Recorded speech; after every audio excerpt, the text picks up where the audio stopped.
Alhamdulillah, in today's episode, we are taking another step into the blessed life of the Prophet Muhammad, peace be upon him. These glimpses of his life not only help us understand his pure morals and character, but also serve as a beacon of light, guiding us on the right path at every turn in life. Let's continue this journey and learn more about how this great personality set unparalleled examples of love, patience, and justice for humanity. Sirat un-Nabi, peace be upon him. Episode 4, Expedition of Saif al-Bahr. Under the leadership of Hazrat Hamza bin Abdul Muttalib, Raziallah Anhu, a group of 30 Muhajirin was sent to track a Quraysh trade caravan returning from Syria. This caravan included 300 people, among whom was Abu Jahl. The two sides confronted each other on the seashore, and preparations for battle began. However, the chief of the Juhayna tribe intervened and brought about a reconciliation, preventing the battle. The Expedition of Rabig. The Prophet Muhammad, peace be upon him, sent Hazrat Ubaidah ibn Harith, may Allah be pleased with him, with 60 horsemen from the Muhajirin. They encountered Abu Sufyan, who had 200 men with him, in the valley of Rabig. During this confrontation, both sides exchanged arrows. The first arrow, which was the first to be shot in the cause of Islam, was launched by Hazrat Sa'd ibn Abi Waqqas, may Allah be pleased with him. The Expedition of Qarar. A group of 20 men, led by Hazrat Sa'd ibn Abi Waqqas, may Allah be pleased with him, was dispatched to gather information about a Quraysh caravan. They were instructed not to go beyond Qarar. When the group arrived at Qarar on foot, they discovered that the caravan had left a day earlier. The Battle of Al-Abwa. The Prophet Muhammad, peace be upon him, along with 70 companions, may Allah be pleased with them, set out to intercept a Quraysh caravan, but no encounter occurred.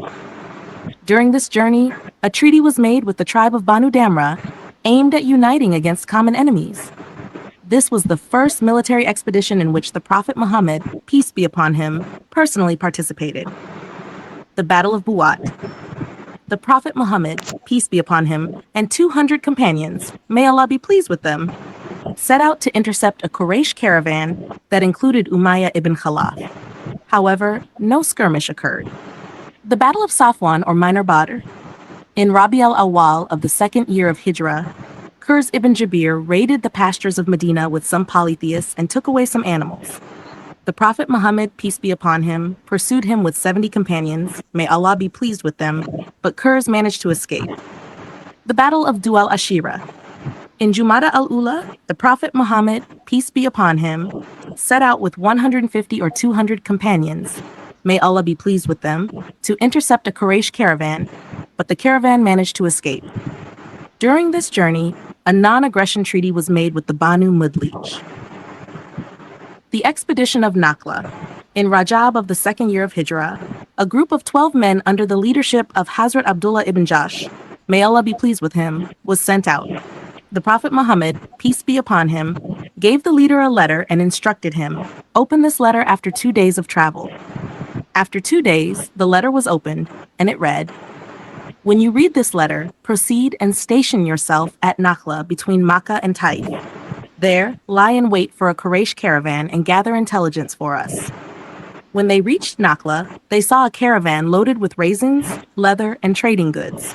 Rajab was one of the sacred months during which fighting was prohibited, and it was the last day of Rajab.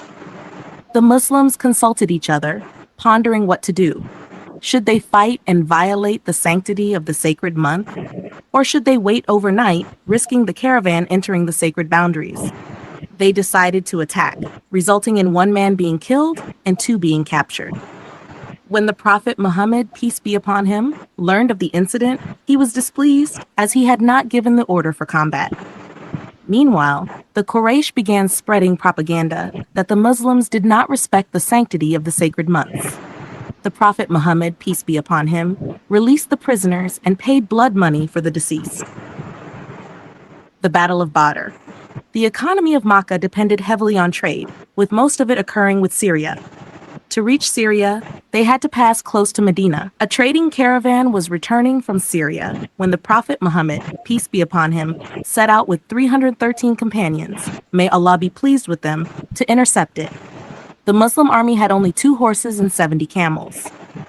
The Quraysh trading caravan was led by Abu Sufyan, and when he learned that the Muslims were approaching, he changed the caravan's route and sent a fast rider to inform the people of Makkah about the impending attack. Upon receiving the news, 1,300 men set out from Makkah to assist the caravan. They had 100 horses, 600 armors, and numerous camels, with Abu Jahl as their commander. However, the caravan managed to escape by taking a different route. When the Quraysh learned that the caravan was safe, most of them intended to return. But Abu Jahl insisted, "We will stay in Badr for 3 days, slaughter camels, and drink wine," celebrating their anticipated victory before returning to Makkah. Consequently, 300 men from the Banu Zura tribe returned. The Prophet Muhammad, peace be upon him, had not initially planned for a full-scale battle. The Muslims had set out from Medina with the intention of intercepting the caravan, but as the situation escalated, the Prophet Muhammad, peace be upon him, consulted his companions about the next course of action. Hazrat Abu Bakr, Hazrat Umar, and Hazrat Miqdad, may Allah be pleased with them, each stood up in turn, affirming, "If you wish to fight, we are with you." The Prophet Muhammad, peace be upon him, praised them, but was awaiting the opinion of the Ansar, as according to the second pledge of Aqaba, the Ansar had only promised to protect him within Medina. The Prophet Muhammad, peace be upon him, again said, "O people, give me your counsel." Understanding that he was addressing the Ansar, Hazrat Sa'd ibn Mu'adh, may Allah be pleased with him, stood up and said, "O Messenger of Allah, peace be upon him, proceed with what you intend." The duel at Badr. From among the Muslims, Hazrat Hamza, may Allah be pleased with him, Hazrat Ali, may Allah be pleased with him, and Hazrat Ubaidah ibn Harith, may Allah be pleased with him, stepped forward. Hazrat Ali, may Allah be pleased with him, faced Walid. Hazrat Hamza, may Allah be pleased with him, faced Shayba. And Hazrat Ubaidah, may Allah be pleased with him, faced Utbah. Hazrat Ali, may Allah be pleased with him, and Hazrat Hamza, may Allah be pleased with him, killed their opponents, but Hazrat Ubaidah, may Allah be pleased with him, was wounded. At that moment, Hazrat Ali and Hazrat Hamza, may Allah be pleased with them, attacked Utbah and killed him. After this, a general attack ensued, during which Allah's help descended in the form of angels, and the disbelievers began to fall. 2 young men, Mu'adh and Mu'awid, may Allah be pleased with them, swooped down on Abu Jahl like hawks and brought him down. The Muslims demonstrated remarkable bravery and self-sacrifice in this battle. Even when faced with their close relatives in the opposing army, they showed no leniency. This battle ended with a decisive defeat for the polytheists and a victory for the Muslims. 14 Muslims were martyred, 6 from the Muhajirin and 8 from the Ansar, while 70 polytheists were killed and 70 were captured. Among those killed were leaders such as Utbah, Shayba, Umayyah ibn Khalaf, and Abu Jahl. Regarding the prisoners of war, there were different opinions, but the final decision was to release them in exchange for ransom. Those who could not afford the ransom but were literate were instructed to teach 10 children of Medina to read and write as their ransom. The expedition of Banu Sulaym. The Muslims had a very strong espionage system, evident from the fact that they kept a close watch on every Quraysh trade caravan. After returning from the Battle of Badr, the Prophet Muhammad, peace be upon him, received information that the tribe of Banu Sulaym was gathering an army to attack Medina. The Prophet, peace be upon him, marched out with 200 horsemen to confront them, but they fled, leaving behind 500 camels. The assassination plot. One day, Safwan ibn Umayyah and Umayr ibn Wahb conspired in Hatim to assassinate the Prophet Muhammad, peace be upon him. Umayr ibn Wahb's son, Wahb ibn Umayr, was captured in the Battle of Badr, so he said that he would go to Medina under the pretext of freeing his captive son and would assassinate the Prophet, peace be upon him. When Umayr ibn Wahb reached Medina and met the Prophet, peace be upon him, the Prophet, peace be upon him, asked him the reason for his visit. He replied, "I have come to free my captive son." The Prophet, peace be upon him, then revealed the entire conversation that took place between him and Safwan ibn Umayyah in Hatim. Upon hearing this, Umayr ibn Wahb embraced Islam. The expedition of Banu Kainuka. Upon arriving in Medina, the Prophet Muhammad, peace be upon him, made a peace agreement with the Jews, but they continued their mischief in secret. They repeatedly conspired to incite conflict among the Muslims, but the Muslims wished to maintain peace in the region and uphold the treaty. However, when the Jewish tribe of Banu Kainuka openly broke the agreement, the Prophet, peace be upon him, himself led an expedition against them. When Banu Kainuka saw the Muslims approaching, they fortified themselves. The Muslims besieged them for 15 days until they surrendered. Banu Kainuka was subsequently exiled, and they departed towards Syria. The expedition of Sawiq. After the defeat at Badr, Abu Sufyan vowed not to bathe until he had defeated the Muslims. To fulfill his vow, he attacked Medina one night, cut down some date trees, set them on fire, killed an Ansari, and fled to Makkah. When the Prophet, peace be upon him, received the news, he pursued him, but Abu Sufyan managed to escape.